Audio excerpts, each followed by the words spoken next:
Assalamualaikum warahmatullahi wabarakatuh.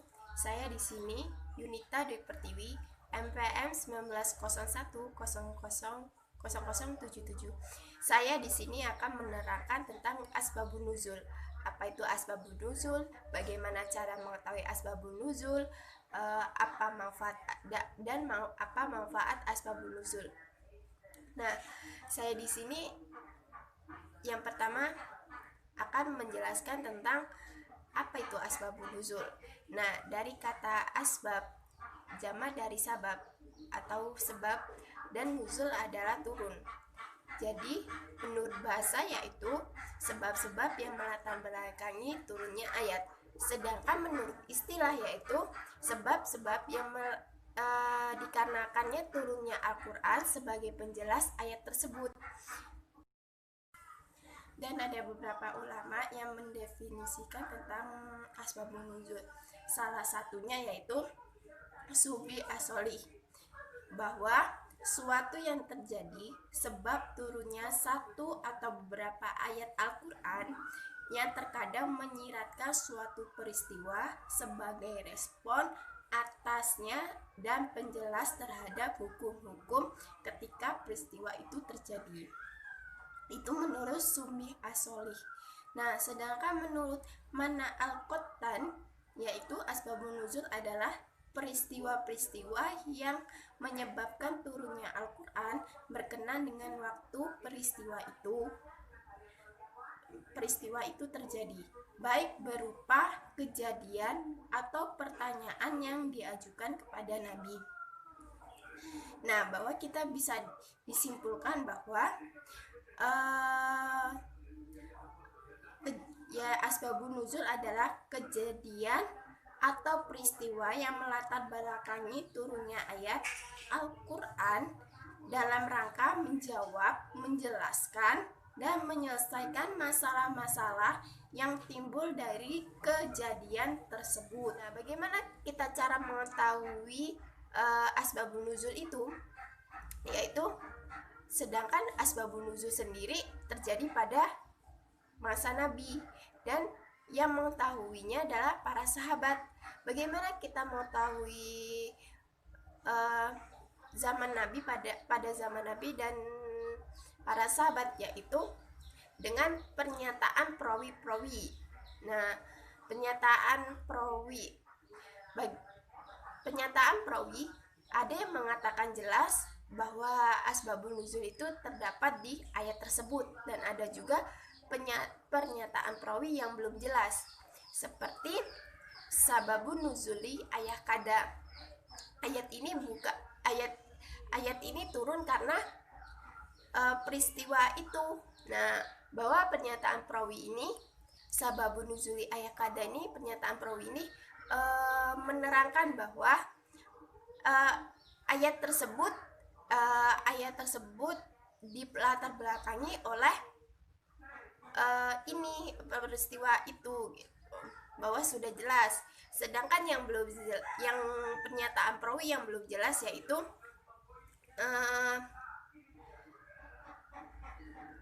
azibul nadhir ayah kada, atau ayat ini saya kira yang melatar belakangi ayat ini itu peristiwa ini, gitu.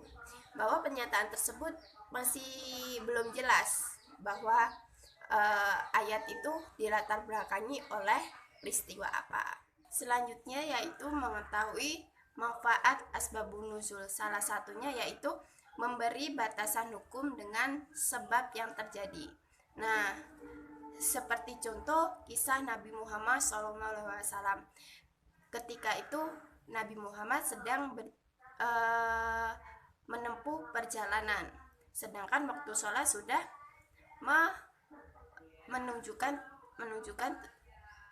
telah menunjukkan waktu sholat. Nah, setelah itu ada salah satu sahabat Nabi mengutarakan pertanyaan, bagaimana Nabi kita mengetahui arah kiblat sedangkan kita sedang mengendarai unta, gitu. Dan turunlah ayat Al-Baqarah ayat 115 yang berbunyi, dan kepunyaan Allah lah timur dan barat, maka kemanapun kamu menghadap, disitulah wajah Allah. Nah, dari ayat di sini kalau kita melihat keumumannya, bahwa dimanapun kita menghadap, sholat menghadap timur, barat, selatan, utara, itu tetap sah. Sedangkan bahwa yang dijelaskan pada ayat ini pada peristiwa Nabi ketika berada di perjalanan. Nah, itu jika kalau kita melihat keumumannya, bahwa ayat ini tidak bisa, karena yang melatar belakangi ayat ini turun bahwa pernyataan itu ketika Nabi berjalan, masih dalam perjalanan. Nah, jadi di sini kita tidak boleh ketika kalau kita waktu biasa, waktu di rumah, itu tetap menghadap kiblat yang benar. Tetapi jikalau kita dalam perjalanan yang tidak bisa menentukan pastinya arah kiblat, seperti kita pas pas kita mengendarai mobil, pas di atas mobil, terusan ketika dalam pesawat, itu diperbolehkan. Selanjutnya yaitu melahirkan pengetahuan dalam memahami ayat suatu sebab dan akibat, yaitu ketika saat Nabi Muhammad menyiarkan dakwah untuk mengajak para umatnya memeluk agama Islam. Saat itu ada Abu Lahab yang membantah Nabi Muhammad SAW.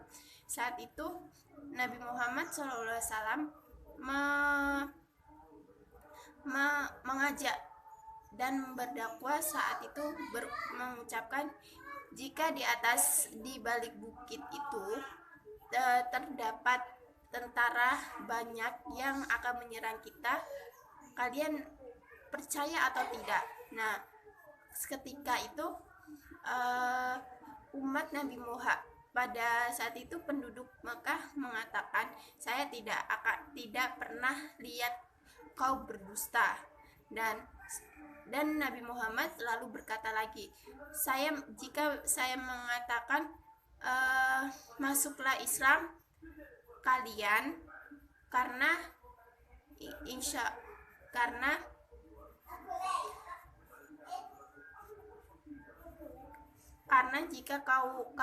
jika kalian masuk Islam, kalian akan selamat dari api neraka. Saat itu juga Abu Lahab menentang, dia pembohong dan dia berdusta. Nah, di situ terjadi turunnya surat Al-Lahab. Dan masih banyak manfaat dari asbabun nuzul. Kesimpulannya yaitu bahwa asbabun nuzul itu banyak manfaatnya, yaitu ketika membuka ayat, itu bukan semata-mata kita paham dengan ayat tersebut, tetapi dengan kita mengenal asbabun nuzul, kita dapat mengetahui yang melatar belakangi ayat tersebut. Nah, sekian dari saya. Jika ada salah dan kekurangan, saya mohon maaf, dan kepada Allah saya mohon ampun. Saya akhiri. Wassalamualaikum warahmatullahi wabarakatuh.